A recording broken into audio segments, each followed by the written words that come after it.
for the sin of dreaming and hoping for a better day. Isis then, as the scattered but still consecrated body of initiates, began the great search for the secret that was lost. And this is all in reference to Seth's army scattering the college of priests in the ancient city of Babylon. And later it refers to the Knights Templar, who brought the mysteries from the Middle East to Europe. In the beginning, folks, they were never a part of the Catholic Church, as you will learn, and they still exist today, regardless of what you've ever been taught. For they are the mystery school today. In all parts of the world, according to their teachings, the virtuous raised their hands to the heavens, pleading for the restoration of the reign of truth. This congregation of those who prayed, who labored, and who waited, the great congregation of a world in anguish, this is Isis in sackcloth and ashes, searching for the body of her Lord. Searching in all parts of the earth and throughout innumerable ages, inspired men and women, the congregation of the just, at last rediscovered the lost arcana and brought it back with rejoicing to the world over which it once ruled.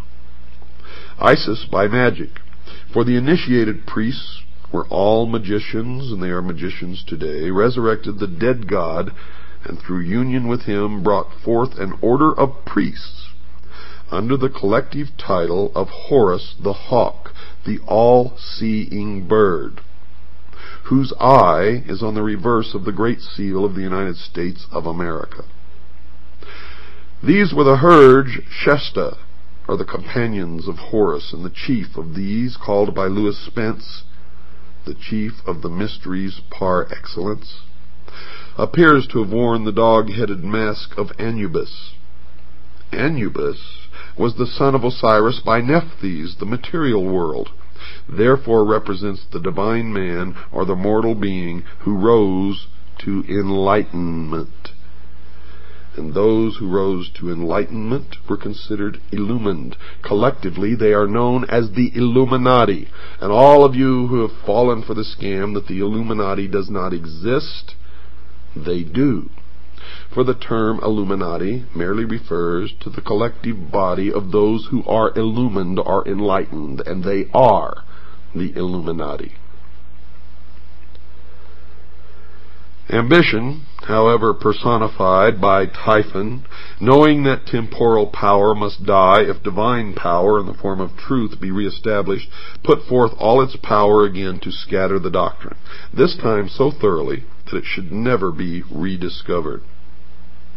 If Typhon, as Plutarch has suggested in one of his manifestations, represents the sea, then it appears that this second destruction of Osiris may refer to the Atlantean deluge. There's Atlanta again. Atlantis. Atlanta, the same. Go to Atlanta, Georgia, folks. Drive around in that city. You will see pyramids everywhere. You will see 666 everywhere. You will see the symbols, the all-seeing eye.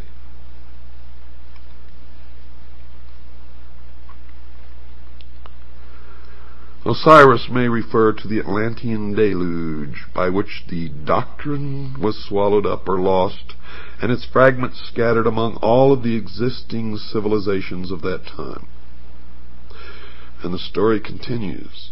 The body of Osiris, the secret doctrine, is divided into 14 parts. Remember, Osiris was chopped into 14 parts. They found all save one, the phallus or the penis of Osiris.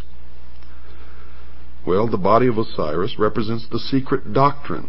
It's divided into 14 parts and divided among the parts of the world. And the lost word of Freemasonry is the generative force, the lost part of Osiris, the lost part, the secret of the secret doctrine. So we must therefore understand that it was scattered through the 7 divine and 7 infernal spheres. The locusts and tails of India are by different symbolism, through the 7 worlds which are without and the 7 worlds which are within. The Kabbalah of the Jews. Bacchus was torn into 7 pieces by the Titans, and Osiris into 14 pieces. To use the words of Faber, quote, Both these stories are in substance the same, for the second number is merely the reduplicate of the first. By a variation of much the same nature, the ancient mythologist added 7 Titanides and 7 Kabiri to the 7 Titans." Unquote. The parts of Osiris were now scattered so hopelessly that ambitious Typhon, or the Titans, felt his authority to be secure at last. But wisdom is not thus easily to be cheated. Listen to this carefully, folks. This is their own words. "In the dark retreats of Islam, the Sufi explored the depths of nature. Among the Jews, the learned rabbins unraveled the intricate skein of Kabbalism. Among the Greeks, initiates rose to life through the nocturnal rituals of Eleusis. In India, neophytes were brought to the contemplation of the triple-headed Brahma at Elephanta and Ellora. Through the Middle Ages, the alchemists in their retreats explored the infinite chemistry of existence. The Illuminati sought the pearl of great price, and Rosicrucian adepts sought to recast the molten sea. All these together were but Isis, still searching for the members of her Lord. At last, according to the tradition, all these parts were restored again but one. But this one could not be returned." Now you understand why I tell you it's not the Jews, folks. If you're persecuting the Jews, you're making a big mistake.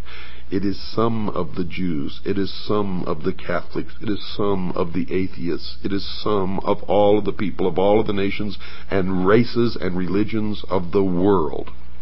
And outwardly, if they attend a church in your neighborhood and profess to believe in that religion, it is a lie. It is how they gain influence and power in that community. For they worship one God and one God only in the temple without windows, the headquarters of which in this country is exactly 13 blocks from the White House. The Egyptian allegory tells us that the phallus of Osiris was swallowed by a fish. Now, folks, this is most significant, and we may even infer that mankind itself is the fish, but it even goes any further, for this age has been known as the age of Pisces, the fish. The significant force and the power in the age of Pisces was Christianity, and the fish actually refers to Christianity. The phallus being the symbol of the vital power of the mystery school, and so used in Egyptian hieroglyphics. The phallus, then, is the lost word which is not discovered, but for which a golden replica is substituted. In the Egyptian hieroglyphics, the physical body, after the death of the soul or its departure therefrom, is called the Khat, or K-H-A-T, and the hieroglyphic for this is a fish. Thus, the physical body of man is definitely tied up in symbolism with the creature which conceived Sun, Horus, a term concealing the collective body of the perfected adepts who were born again out of the womb, swallowed the triple phallus of Osiris, the threefold generative power. This golden phallus is the 3-letter word of Freemasonry, concealed under the letters A-U-M. And all of those of you in the New Age movement, or all of those of you who fell for all these gurus who came over here and taught you to sit and meditate, and while you were meditating, hum this Aum, A-U-M.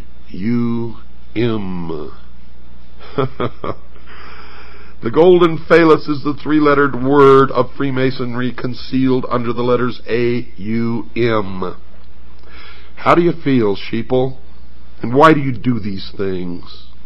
Because somebody tells you to. Isis, by thus modeling and reproducing the missing member of Osiris, gives the body of the god the appearance of completeness, but the life power, folks, is not there.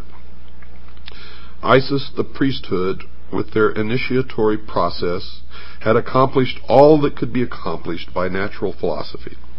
Therefore, recourse